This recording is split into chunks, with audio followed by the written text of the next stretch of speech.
நம் தேவனாகிய இயேசு கிறிஸ்துவினால் உங்களுக்கு கிருபையும் சமாதானமும் சந்தோஷமும் உண்டாவதாக.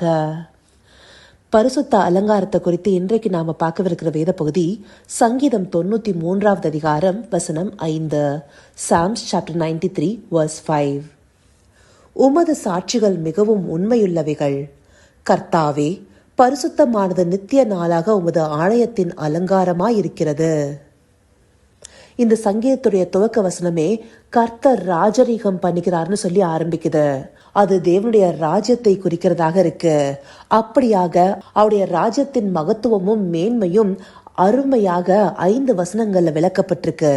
அதுல நாம பிரதானமா எடுத்துக்கொண்ட 5வது வசனம் உமது சாட்சிகள் மிகவும் உண்மையுள்ளவைகள்னு ஆரம்பிக்குது. சாட்சிகள்னு சொல்லப்படும் போது அது தேவனுடைய வார்த்தைகளே குறிக்கிறதாக இருக்கு. அவருடைய வார்த்தைக்கு அநேக பெயர்கள் உண்டு. வேதம், பிரமாணம், கட்டளை, நீதி, வாக்கு, வசனம் என்பவையெல்லாம். இத சங்கீதம் 119 அதிகாரத்துல பார்க்கும்போது நமக்கு தெளிவா புரியும். முக்கியமா அந்த அதிகாரம் 2வது வசனத்துல பார்த்தோம்னா, அவருடைய சாட்சிகளை கை கொண்டு அவரை முழு இருதயத்தோடும் தேடுகிறவர்கள் பாக்கியவான்கள். இந்த வசனத்துல சாட்சிகளை கை கொண்டுன்னு சொல்லப்படும் போது அவருடைய வார்த்தைகளை கை கொள்கிறதே குறிக்கிறதாக இருக்கு. அந்தபடியாக தேவனுடைய சாட்சிகள் மிகவும் உண்மையுள்ளவைகள் சொல்லப்படும் போது அவருடைய வார்த்தையானது என்றென்றைக்கும் சத்தியம் உள்ளதாக மெய்யாக இருப்பதை காண்பிக்குது.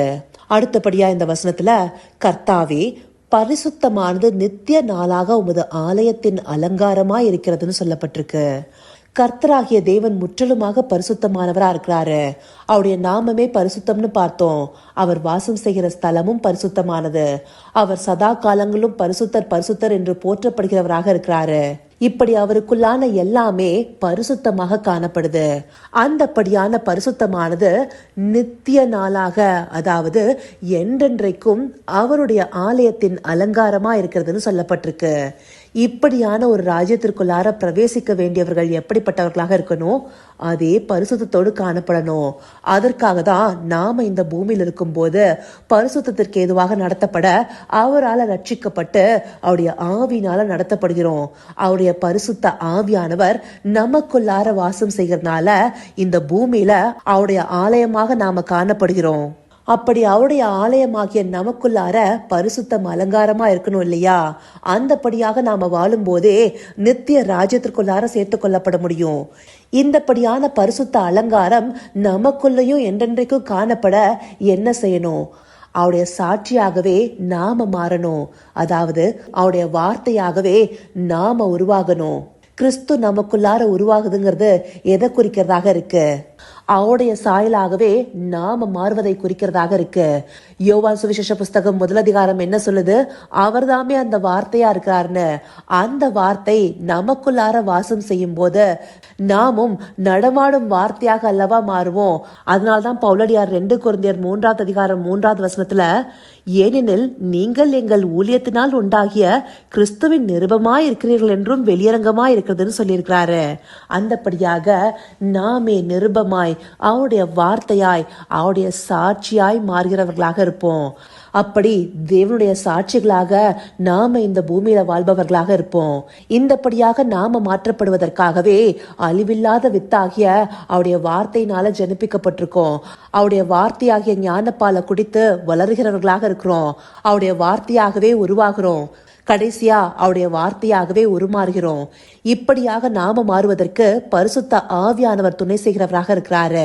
அந்தபடியாக அவருடைய ஆலயமாக காணப்படுகிற நாமும் பரிசுத்த அலங்காரத்தை என்றென்றைக்கும் உடையவர்களாக இருப்போம் இல்லையா? இந்தபடியான மாற்றமே நமக்குள்ளார வரணுங்கிறத தேவன் எதிர்பார்க்கிறாரு. அதை நிறைவேற்றக்கூடிய பிள்ளைகளாக நாம காணப்படுகிறோமா? தேவன் நமக்காக எல்லாவற்றையும் லகுவாக்கி கொடுத்திருக்கிறாரு. அவருடைய வார்த்தையினால ஜனிப்பிக்கப்பட்ட நாம அந்த வார்த்தைக்குள்ளடங்கி வாழ்கிறோமா? இந்த பிரபஞ்சத்தின் பிள்ளைகள் தான் மனக்கண்கள் குருடாக்கப்பட்டு இந்த உலக இச்சைகள்னால ஈர்க்கப்பட்டு பாவத்துல அழிந்து போறாங்க.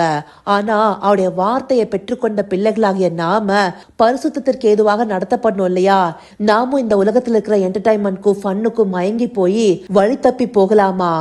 துன்மார்க்கருடைய ஆலோசனையில் நடவாமலும் பாவிகளுடைய வழியில நில்லாமலும் பரியாசக்காரர் உட்கார இடத்துல உட்காராமலும் நாம கர்த்தருடைய வேதத்துல பிரியமா இருக்க வேண்டியவங்க. அப்படி இருக்கும்போது தான் நம்முடைய பரிசுத்தத்தை நாம காத்து கொள்ள முடியும். இதுல இருந்து வழிவிலகி போனவங்களாக அநேகர் மாறி போயிட்டாங்க. அந்தபடியாக நாமும் இருக்கக்கூடாதுங்கிறதுக்காகவே இந்த பகுதிகள் நமக்கு காண்பிக்கப்பட்டிருக்கு. இப்படியான ஒரு வாழ்க்கை வாழும் போதுதான் அவருடைய நித்திய ராஜ்யத்திற்குள்ளார அவருடைய ஆளுகைக்குள்ளார சேர்த்து கொள்ளப்படுகிற பரிசுத்தவான்களாக நாம காணப்படுவோம். இதை உணர்வுள்ள இருதயத்தோடு பார்த்து அவர் வார்த்தையால் கட்டப்பட்ட பரிசுத்த அலங்காரமுள்ள ஆலயமாய் இருக்க அவரை நோக்கி பார்ப்போமா? கர்த்தாவே, தேவாதி தேவனே, உமக்கே இந்த வேளையில நன்றி செலுத்துகிறோம் ராஜா. அப்பா, பரிசுத்தரே, பரிசுத்தரே, பரலோக ராஜாவே, நீர் ராஜரீகம் செய்யும் போது அதில் சேர்த்து கொள்ளப்பட வேண்டிய நாங்களும் பரிசுத்தமுடையவர்களாக இருக்கணுங்கிறத இந்த வார்த்தைகள் மூலமா எங்களுக்கு காண்பிச்சிருக்கீங்க தகப்பனே. அந்தபடியாக உம்முடைய வார்த்தை எனும் வித்தினால ஜனிப்பிக்கப்பட்ட பிள்ளைகளாகிய நாங்க அந்த வார்த்தையாக உருமாறி அநேகருக்கு சாட்சிகளாக பிரதிபலிக்கணும் தகப்பனே. அந்தபடியாக பரிசுத்தத்திற்கு ஏதுவாக நடத்தப்பட்டு உம்முடைய ஆலயத்தின் பரிசுத்த அலங்காரமாய் இருக்க தேவரீர் எங்களை நடத்தி அருளுங்கப்பா. அப்படியே நீங்க நடத்த போகிற தயவிற்காய் நன்றி செலுத்துகிறோம். சகலவித துதி, மகிமை, கனம் யாவும் ஒருவருக்கே செலுத்துகிறோம். இயேசு கிறிஸ்துவின் மூலமாய் வேண்டிக் கொள்கிறேன் பிதாவே. ஆமேன், ஆமேன்.